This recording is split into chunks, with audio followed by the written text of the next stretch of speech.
When Pilot comes home, she boils chickpeas. She soaks them overnight and then boils them in 3 kinds of salt from the mines in the hands. Most everyone Pilot knows would consider this bland beyond bearing, but that's alright, they aren't the ones eating it. Pilot's mother was a great cook. Since it's now just her, Pilot cooks to feed herself. She's not looking to have a party. It takes a long time to boil the chickpeas down to the mush she likes. Pilot sits on the floor next to the pot with the sticks burning beneath. There are pieces of newsprint strewn around her. She has more, clipped, wet, to laundry lines across her little room. They drip paint, red, blue, green, whatever Pilot can find. She touches the paper. Paper is cheap, from Kethrysi. There are always more and more magazines and newspapers coming out. Pilot can't read a word of it, but the ink's all blotted out by the brilliance of paint. It's the cheap shit, the don't breathe this if you want to live to 50 shit. That suits Pilot fine. As the chickpeas boil, Pilot starts to rearrange the paper into shapes. Goats, strange things like dragons, cranes and golems.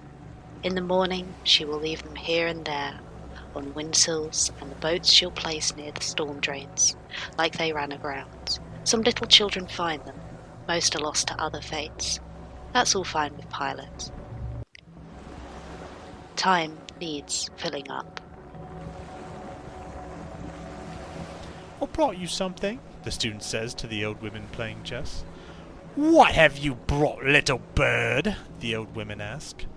"A honeycomb for your tea, from the hives of the mercy-minded one," she says, her face smug as she takes a seat next to the women, watching them play. They stop their play and give cries of appreciation, and they summon their friends and passerby because this is a rare gift. There is bickering, and the young student hears words that she does not understand. She has been speaking Kethrysi, but these people speak to each other now in a fungal bloom of accents and dialects. "Did you bring enough for all of us, little bird?" a toothless man with a scar down his face asks, barely comprehensible. "No, she did not," one of the chess players answers on the student's behalf. "So mind yourselves, watch us drink the Queen of Mercy's favour, and if you wish to be treated as richly, you will help her too." "Help with what?" the man grumbles, standing aside but too respectful of the chess players to leave their company once cold. "I'm studying the Kethrysi languages," the student says, chirpily. "There are some books you can get from the Sublime Republic on Kethrysi itself, its grammar and spelling, lots of books in the language. But all these other ways of speaking you each have, all your dialects, no one's ever put that on paper. I want to be the first." She addresses the crowd now. "I come here every Shukraba, and I listen to you speak. I reward you for your trouble, and I just take my notes and ask a few questions. What do you think?" Murmuring, excited, unsure. The old women argue their case. The old man says, "But we all speak wrong, like peasants. We don't know how to read or write. Why record our mistakes?" His face turns sly. "Actually, you should write that we speak correctly, like the gentlemen. We're as good as them, verily and forsooth. Write that down. For honey tea I can be as soft-spoken as any landowner." "But that doesn't give us new knowledge," she protested. "But that's not what this is about." "New knowledge?" the old man laughs, and he inches closer to the student. "Everyone who talks like me knows what I'm saying, so the only one who'll be learning is you, and what you learn is how to sound like some backwoods peasant, so you can mock me in your precious universities and parlours. Isn't it so?" "Mighty," one of the chess players says, raising a hand. "Isn't it so? You write me down. You write me down the way I should sound in my language, not how I do sound, you hear me, little university bird? I'm not going to be mocked at my age for some honey tea. Not at my age, you hear?" He turns and walks away, and most of the crowd stays, to comfort her, to tell her that he is bitter, because he lost so much, and that the rest of them would love to help, really. Isn't her idea a lovely idea? The situation is tense. The Fursan have assembled at the waterfront. Many of them are wet and shivering, as are the stevedores and longshoremen.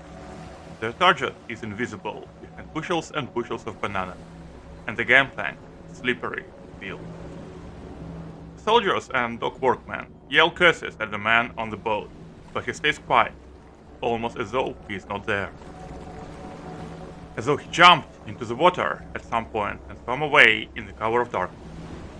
This theory has been advanced before, and Paris Juleka ended up taking a big drink from the Asha River as a consequence. The falconer finally arrives, takes stock of the situation, and barks his order. Surely, if the man who hijacked the barge is throwing banana peels at the gangplank, the way in is to storm the barge in a body, because you can't throw enough peels to send everyone tumbling into the water. The Fursan form up, skeptically, but they are professional. As the Kethrysi and Scotlanders watch, as the people the Fursan are paid to keep in line watch, the Fursan break into a triumphant howl and run at the gangplank. A few banana peels are flung by a dark hand barely visible over the bushels of fruit, and Paris Juleka once more falls, comically, into the water. She is then joined by half dozen of her comrades, as the gangplank tilts and falls into the Asha as well. Whether an act of deliberate sabotage on the part of fiendish hijacker or just sheer coincidence, there is now no more access to the barge. The falconer watches this, and then tells the leaders of Scottish longshoremen to get their hooks and draw the barge closer, and to climb aboard. They do this, a dozen men and women pulling, and the barge slams against the stone of the jetty. A quick boarding action reveals nothing. The hijacker, in the confusion, leaped into the water and swam away. The falconer hopes that he drowned in the fast water. Anyone has any idea what this was all about then? The falconer yells from the barge at the watching Kethrysi on the wharf, barely concealing his rage. He is surrounded by bananas from the ancestral trees of Kethrysi, stolen food from the stolen land. Or was it all just a bit of Kethrysi fun? Everyone knows that Kasimuddin Anrokka had a love affair with a demon in the old country. How his wife Nazgul made peace with it is a story in itself, surely, but none we will ever know, because the woman would never share. Kasimuddin and Nazgul have 4 daughters, women to be proud of, but they are not proud of their parents. Nazgul treats them with a strange anger, telling them so many times over the years that she only bore the shame of her husband's reputation for their sakes. She does not understand why each, one by one, as they grow old, run off to other parts of the district, or find lovers in Uduasha who will take them. Nazgul has now 1 daughter left at home, and this one bears the brunt of a mother whose heart has broken again and again and again.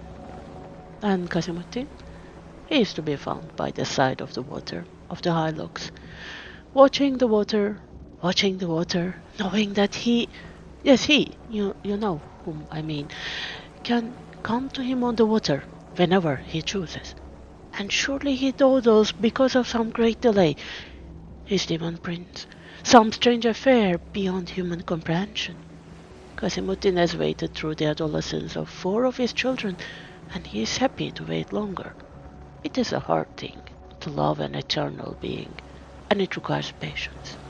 It requires focus, away from distractions.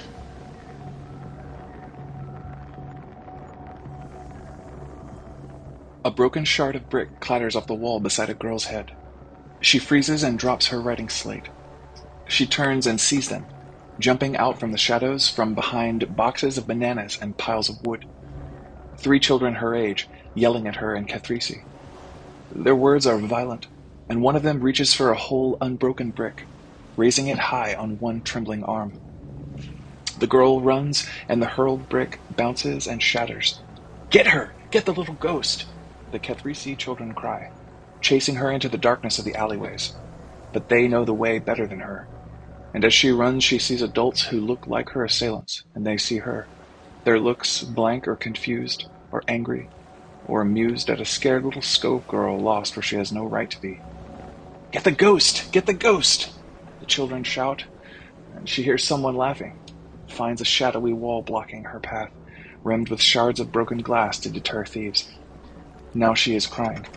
She jumps at the cracked bricks for a hold, and starts to haul herself up.